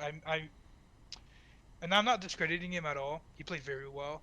But I do think I got greedy in the end game. I used Raisin Army I wanted to use Raisin Army at 3 gold. Should have waited for 2. That comes from inexperience of the matchup of like the list because it was so new, right? But also just inexperience in that matchup. We had tested it a good bit, but there's 3 guardians that we need practice into. It just we didn't have the time to be fully fleshed out. Uh, Even though on paper I lost to Ed Knight on Bravo, um, and it was a very good game. I think Bravo, Victor, and Betsy are all favorable matchups for this list. We have the tools to beat them. Um, it's all about experience. It's a game plan that needs to be executed flawlessly, but it is a very specific game plan of melt armor, then threaten gold, then use that gold to raise an army. Um, I executed the first 2 parts correctly. The third part, I got a little bit too greedy. I went on third cycle to use raise an army. I should not have. I should have just. When I had 2 gold, I should have just used raise an army, bought me some tempo. Um, because once you have raise an army, Guardian just has to kill the cell sword. So you just have to create that space. Um, and I misplayed on that. It is a good matchup. Both Bravo, Victor, Betsy is like the easiest out of the 3. Yeah. So and then I think we're we're at least 50-50 or more into everything but Dromai and Kano. Yes. Kano is just like a lunch break. Like with Yeah. this list currently, from Hartford, it is a lunch break. You just that's the one matchup I honestly was thinking would hope I was not hitting. There were not that many Kanos. I was expecting not many Kanos, but there were not that many. There was Caleb or Imagine Bay in the top tables, which I was trying to dodge. Hopefully, I gem rouletted that one. But um, there was. But even if I went to Kano in my last round, I would have still made top 8. The Dromai is also not great. We talked about this. Ninja is interesting. I think Katsu is actually a good matchup. Dynamo is just very, very strong at preventing those on hits that Fi presents. You would just almost always, sometimes not, but almost always, you give Dynamo on the second Kodachi, and then you have enough armor and D-Reacts to like cover his other breakpoints. And you just run them out of threats. You let some specific attacks hit, so they still discard at a high rate that their reds attacks, their breakpoint attacks are running out of their deck, and then you still outvalue them with like swing every single turn. It's just very good. Fi though can have very explosive turns. Um, Balance of Justice does help like negate his first or second Art of War turn. I think it highly like generally Fi will see 2 Art of Wars against you. The game will most likely be decided before the third. Um, but it is a question of context or not, whether you pop Balance of Justice on the first or second Art of War, I think it can lose or win you the game. Um,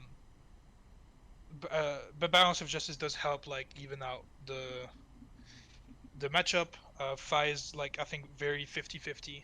Um, like it depends on first whether we go first or second, but also if they see the nuts early, then um, we're not gonna do great. If they don't see the nuts until turn 2 or 3, or their second or third turn, like we're fine. I think, and we also have the nuts. Like we also Mm. have stuff like Fi is not gonna block you that well. So if you see spoils and you like 2 times and you have 8 coppers and now you have blood on your hands and I like the game still goes long enough where you see threatening things and Fi is not gonna block you very well. So it is a game that you have agency into. But yeah, the other kinds of matchups that we wanted to talk about is Brute. Mm. Um, Brute, I think we're favored. I went into and I'm just gonna go quickly on my FabTCG account because I don't want to butcher their name. Sure. But it was I think one of Yuki's teammates in KO. It was my round I think 3 or yeah. It was Enya Tran. Uh, and they were on Yuki's list. I think it's that person was on the exact same list on the same team. Um, they saw Blood Rush early, or they saw a Blood Rush like maybe when we were both at 15 life. They did chain runners very early, which was very good. Like they were able to have above rate turn cycles for the first 3 or 4 turns. But I was able to like abuse Dynamo enough. They didn't have like a very extremely poppy turn, so it was fine. I think when KO just sees 3 Blood Rush in 3 turns in a row and still like or like three like is able to have 3 Blood Rush on 5 card hands, it gets tough. But you have enough on hits that like a lot of KOs nowadays are mid or like I think the KO philosophy is going more towards mid range. So it's a little bit easier in that aspect of things to force them into blocking awkwardly. Um, and then aggro KO is just gonna do aggro KO things. Like if they high roll you, they high roll you, or high roll is a big word, but if they have their power turn early and apply a lot of pressure based on their draws early, you're going to be in trouble. But it is a matchup I think we're a little bit favored into, and then Levaya I think is just worse KO at the moment. Mm. I agree. So Levaya does have Husk, which is legit, but there's ways to bait it with this list. So I don't necessarily think I think Levaya is like actually a good matchup. She still has like the Blood Rush, but it's a lot. I think it's KO is already a little bit favored in our way. I think Levaya is like actually favored, Yeah, I mean, every like a Levia game more that favored. I play, like for Levia specifically, just winds up being in this awkward situation where the Levia is forced to go into Blasphemous in order to actually win the game Yeah, because they can't actually push through damage without it. Like I've never seen a Levia go to like again into redeemed against me, despite the game going super long because they just aren't able to push damage without Blasphemous and they get fatigued. So they go into Blasphemous, but then generally they're taking too yeah, much damage in order to do that efficiently, yeah. and then they just die. Yeah, the issue is once they go into Blasphemous, you're very okay just like running them out of threat and Yeah, making them use their entire deck. The issue with Levaya is that they are very prone to fatigue. Like once they realize you're on more control Kassai, they're gonna like their game plan. I think it's probably correct, is to try to go into Blasphemous and like roll you into Oblivion mm, with their banish cards. But I don't think it's the best uh matchup for Levaya. Like she gets its control size can fatigue a lot of decks, Levia is a very easy deck to fatigue, especially with Blast of Fett. So Yeah, and yeah, I think especially Brutes. to go into Blasphemous, they have to go to 13, and 13 is just so achievable for Kassai. Like, if Yeah, you're yeah, Levi and you're going into Blasphemous, you want to be, like, keeping as many cards as possible so that you can do these ridiculous, like, 25 damage turns back to back to back. But if you're at 13 against Kassai, you are not even remotely safe. You cannot keep all your cards. Like, she will just say, here's face up 9 with a card in my hand. If it's Blade Runner or if it's Blade Flurry, you're just straight up dead. And Levia is not allowed to keep all of her cards, and then Blasphemet's threat is just way lower. So it's yeah. I think also it's like in the Warrior matchup, like Levia struggles to actually even get into Blasmofet. yes, also Like she true. has to take a risk to go into Blasmofet because if you have to react, like that game plan just gets absolutely nuked. Yeah, So it's just a matchup that I feel very favored into. KO is like slightly favored, maybe like it's still an aggro matchup if they're on an aggro build, but I think mid range KO is a lot quite good for us. mm, And then Guardian, we went over it. I think we're favored into every single one of them. Betsy being like a very favorite position for us. Victor is like medium rank. I think we're favored, but they can still do well. And then Bravo is like I think the harder of the three Guardian, but we're still favored. We have tools that we include in this list that are strong, that are good specifically for Bravo. Because we expected that deck. And yeah, I think with experience, with playtesting, with reps, is how you learn the Bravo matchup. Essentially, not to be greedy with raise, armor melt into on hits, and it goes well. Also, pitch stacking threats late game is strong because game can go to fatigue. Like it's a very control matchup. Like if you're a control player, um, it'll fit right in. Like mm, it can't, Bravo is kind of the aggressor in that matchup, yeah. and so you have to play very control. Um, Bravo is generally not the best aggressor, and you have enough D-reacts to survive the first cycle from any of their on hits. So it's like it's a matchup that you just have to practice. But we felt we started to feel favored before a Hartford into Bravo. Mm. Is there any other matchups that we wanted to talk into? I think the rest is Um, mostly the field, right? yeah, I mean, we like briefly touched on the Dromai matchup already when we talked about Iron Song Pride. We talked about how Kano is a lunch break. Yeah, I think that like most of the big ones Yeah, people yeah. wanted to hear about, we touched Oh, on. I just wanted to talk about Prism. Okay, So my matchup spread is was a I don't remember in order. It was two Levias, one KO, one Prism, one Katsu, one Dory. Um, man, you had a Bravo in Swiss and a Bravo in top eight. a Bravo in Swiss, a Bravo in top eight, and then there's like one I can't remember. It was like, um, yeah, I can't remember that last one, but it can't be that important, right? Yeah, But I'm sure not. the Prism matchup was interesting. I can't remember my opponent's name, but um, they I feel very favored in Prism. The Uh, the thing about the Prism matchup that maybe people don't understand intuitively, like why it would be so yeah, good. Valiant Dynamos means you block 7 on the first Herald every single time.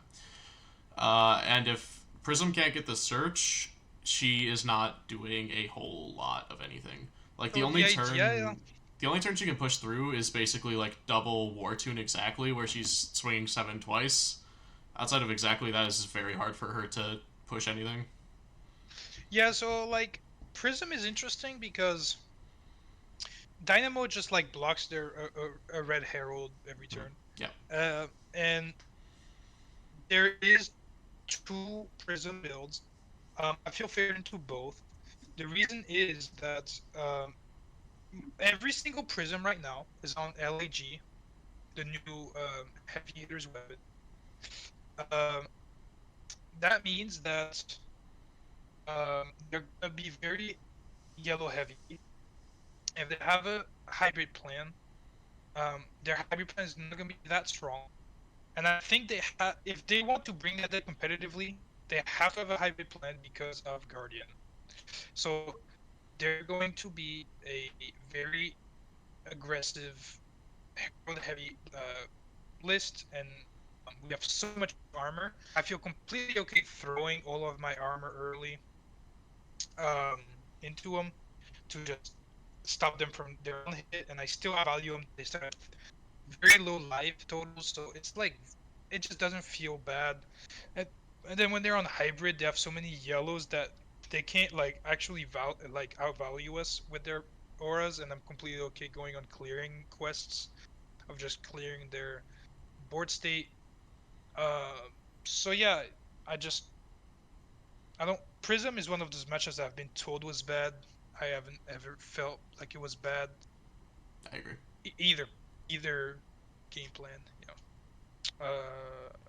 Yeah, and I think that's it for like most of the big, either the meta heroes or um, heroes that people love, aka Prism. Yep, I feel. There you go. All right, so done with the card by card then, Pierre. You want to send us home? Yeah. I want to thank everyone for staying that long. We had a lot to talk about. Obviously, this is like a new um, a new archetype of the hero that we wanted to get into deeply with everyone. I know a lot of people were, dubious or question their card choices. I hope this clears up a lot of things in detail, and kind of is a primer to you guys, making your own lists and figuring out what works, what doesn't. So thank you for that. I also want to thank like the team, Righteous Gaming, um, which I think Zach, me, Porter, Jeremiah, Brandon, and were the main builders of this list. Uh, but the rest of the team did an awesome job running Gauntlet through us, giving us ideas.